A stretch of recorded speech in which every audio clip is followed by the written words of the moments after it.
I'm Kay Bania Wells, and my dad was Francis Michael Bania. And I'm Beth Bania, and my dad also was Francis Michael Bania. There's several sites on Facebook about the Bataan March and the descendants of the former POWs. Unfortunately, most of the POWs are not alive anymore. So belong to multiple sites, and one of the sites is dedicated to the Bataan Memorial Death March marathon in White Sands, New Mexico, coming up this month. And I had just put a post on that I would give anything to be able to get one of those medals from that march, because my sister and I have talked about it, and we're hardly marathoners by any stretch, but we would really love to just to see the outpouring of support that people like my father are getting from today's military is just overwhelming to us. That we took my dad's memorabilia to school every year for presentations, and showed it to our classrooms, and told everybody that we knew practically that our father had survived the death march and 3.5 years in the POW camps. And people are interested, and they nod their head, but to have Jake respond to me that, just out of the blue, he saw my post and he was willing to, send me a souvenir from the march. And we started talking more and more, and, it got to the point where my sister and I felt that it was important for us to send some of my dad's memorabilia from his days as a prisoner of war to Jake to carry with him on the march. I guess I can do that, Kay. Okay. He joined because I've got. See, he never talked about any of this stuff with us. That's the one thing you need to remember, that as you're doing this, we're getting this from. I'm reading some of the paperwork that was left behind after he died. So, he joined the Army right out of high school in 1939, and he was in the Signal Corps.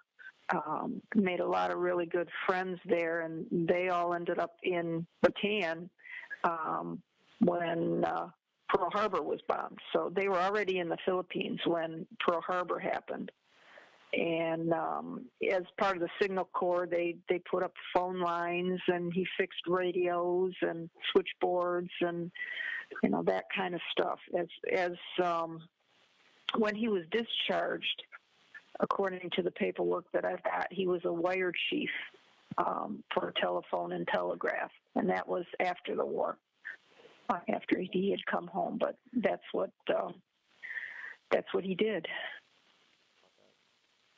Sure. He was taken prisoner. He was on Bataan Corregidor, and he was in the Death March. And the Death March was April 9th in 1941, right? 42. 41? 42.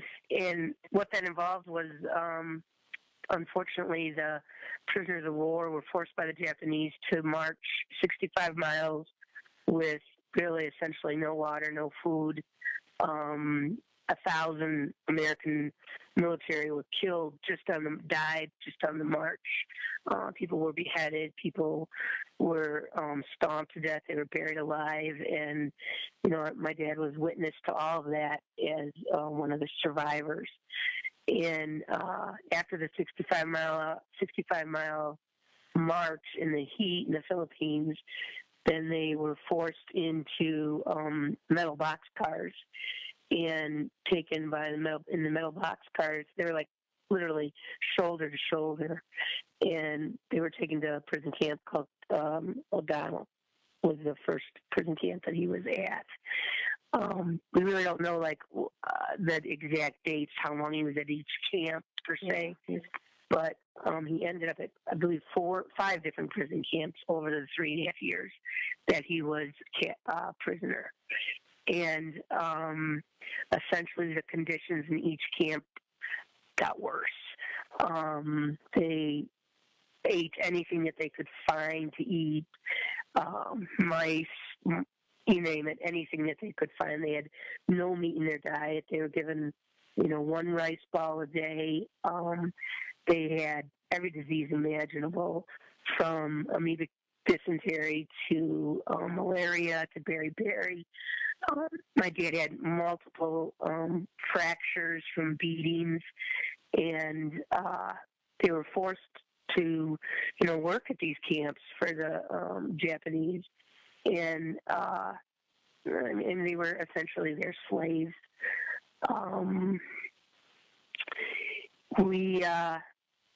After O'Donnell, I believe you went to Billy Bid, right, Beth? I've got a list that he wrote down, and I've got a picture of Billy Bid that somebody took, and that's part of the stuff that was saved. But the list says O'Donnell, and then Cabana Tuan, and then Las Piñas. That's the one. Yeah, Las Piñas was the one where he saved his armband, and that's what we gave to Jake to carry with him on the march. And there he was a truck driver and was allowed to go out of the camp to bring things in for the Japanese, but he also was able to smuggle things in from the Philippine people to his fellow Americans. And in one of the documents that we have, he was cited for his bravery in doing that.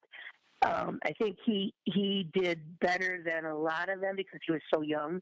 He was only 19 when he was taken prisoner, and a lot of the men were already in their late 20s, early 30s. So I think the younger men tended to do a little bit better. He like Beth said, very few of these men will actually talk about what happened. I think we got more out of his nightmares and hearing him crying when he would have flashbacks and when he would have memories. Littlest things would trigger him. He, couldn't eat rice. He couldn't go in water because he also was on one of they call the house ships. And the house ships took the POWs from one of the Philippine POW camps to actually Japan. They left from Manila, and within an hour, the prisoners of war were held in the bottom holds of these old Japanese cargo ships, and they were not marked as POW transporters. So the conditions in those ships, from what I've read and what I've been told, was just absolute horrible nightmare. And men ended up attacking each other due to the starvation and just the horrible nightmare that it was. Unfortunately, that was before by then. That was right around Christmas time. So right, always enjoyed Christmas with us because I'm being sarcastic. That always put a major damper on Christmas because it was around Christmas time he was in the boat. Yeah, he would remember all that. As far as the holiday time, and like I said, we really never really had Christmas because it just was too hard for him. That first ship he was on, Orinoco Maru, was bombed by American pilots, not knowing that there were POWs in the hold, and he was then transferred to the Maru, Brazil, and that ship was also bombed. And from the original Orinoco Maru, he was only one of 8 who survived to actually get to the country of Japan on the ships. So many of them drowned. And that's why he could never, go in a lake or go in the pool or anything like that. He, and we never realized why until we were older, really. Yeah. Yeah. And but every year we would go to Fontana Village in the Smoky Mountains, and that's where all the survivors, the American defenders of Bataan and Corregidor, that was where they would have their reunion every August. And that was our vacation. Every year we would go down as kids, and some of the survivors would talk a little bit, but, it was rare. Most of them really didn't share their experiences at all. So it wasn't until they all started writing their books, to be honest with you, that we really started to see, and put things together to why, my dad would have different kinds of issues. But he would lose his voice for months and not be able to speak just because that was his brain's way of shutting down, not having to talk about what had happened to him. And but he worked, he still worked full time at the post office, and he was a clerk. And he worked there for 30 years, I believe. And then he never was able to get promotion, though, unfortunately, because he like I said, he would have his times when he'd get so emotional, and just wasn't able to be in a management role, which I know always bothered him. But he would have been career Army if he could have. Oh my gosh, my dad would have, he would have done anything. He would have crawled if they had let him come back, but he never could meet the physical requirements after the prison camps. So he could not get back in, but he loved the military, and he instilled that in us and his country. There's no better patriot than my dad, and I think his children too, because we've come to realize and respect everything that our military does. And then to have Jake just reach out like that, part of the military to care that much is just amazing to us, because our biggest fear is that people aren't going to remember Bataan and Corregidor. They're not going to know what the Death March was. They're not going to have any idea the kind of sacrifices these men made. And this is the 75th anniversary coming up now of the march. And we just want to make sure that their memories stays alive. And that's what that whole group is doing. 7,000 marchers are going to be are going to be in that marathon. That's just incredible to me. So we're already planning next year. We're definitely going down to at least volunteer and be supportive, and hopefully there'll be a few of the survivors that can still make it there. Yeah, we the only thing I would add is that we were brought up with a great respect for the Filipino people, and he loved the Filipino people. Oh yeah, there was life. Yes. Yep.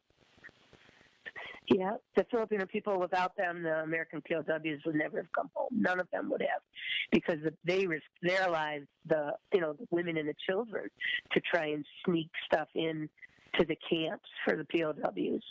So, yeah, my dad adored the Philippine people and had nothing but respect for them, nothing but respect for them. And that came down to us too. There were several of them that would come to the reunions, Philippine families, and the nurses. There were nurses that were also taken prisoner of war. And I'm a nurse myself, and that's definitely why I became a nurse, because the nurses would talk. They did talk more about their experiences, and I wanted to be just like them. And I became a nurse. Unfortunately, I didn't enlist. I think my dad would have loved it if one of us had enlisted. Yeah. But we carry that with us every day. And it's so nice that there is a group of the descendants of these men, because it was a different way to grow up. It was there every day. I mean, it wasn't something that my dad could just wish away. And it was there every day. And he had a very difficult time. He was finally given medical disability 100% when he was, probably in his 50s, Beth. Yeah. And then early 70s, 1970s. Oh, yeah. After I graduated. 77, actually, is when I graduated. Yeah. And he, I don't know if you're familiar with Michigan, but, we lived right outside of Detroit. And he and my mom, they would drive to Selfridge National Guard Base, which was, a good 45 minutes away, like twice a week, once he got his 100%, because then he could go on base. And he loved that base. There was really nothing even there but a very simple commissary that was like in a, what do you call those silver hut things? I can't think. Quonset hut. Quonset hut. And but they loved it. They would go twice a week up there to just, to be around the military. It was that important to my dad. And we'd go with them. It was like, and I married a Navy chief, so a retired Navy chief. But, but even still, we go on vacation, we stay at the Navy Lodge, or, we go on the bases because we just can't say enough about the military. I mean, these people, they actually offered to help Beth and I come down for the race this year financially, which it's just incredible to me. Yeah, that blew me away. Yes. I mean, that, I wanted a flyer, like a pamphlet or maybe or something, that if there was an extra word around. I was thrilled, but just thrilled at the fact that to recognize that, they're not doing this just because it's a long march and it's a great marathon and whatnot. They're doing this for these men who survived and the men who didn't survive, and the sacrifice that they made. To realize that that's their motivation for that march is just overwhelming to us. I really thought most of them just did it for the physical marathon. But no, I've come to realize, no, that's not why they're doing it. They're doing it because, they appreciate those that have come before them. And we certainly appreciate them. Absolutely. It's just total overwhelming. Yeah. I mean, no one ever really cared. No one really cared before. And here we have almost 40 people that are going to be carrying a picture of our dad in this march. And I know my dad is looking down, and the pride that we feel, I can't even put it into words. I can't even tell you, because it just, unfortunately, we thought, this part of our life was, we're getting older too, and, this no one's going to remember. But now this is something really tangible that we can hold on to, and we can tell our nieces and nephews and my grandchildren that, hopefully this will go carry on to our generations of our family too. That if these strangers are willing to carry my dad's picture, how honorable is that? What more of a tribute could they do for my father and for us? I mean, it's overwhelming. I can't even tell you.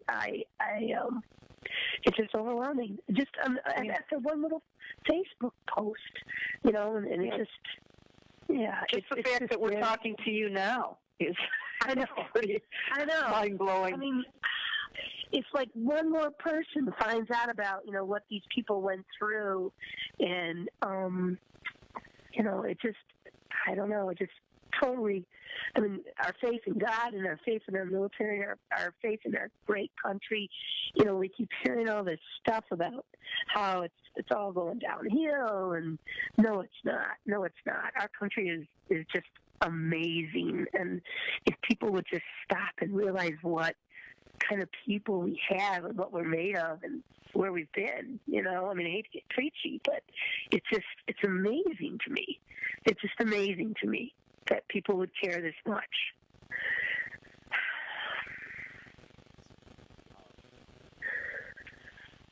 Just thank you for doing what you're doing every day, and for remembering our dad. It's just overwhelming. It's the ultimate tribute, and they're the ultimate Americans, I think.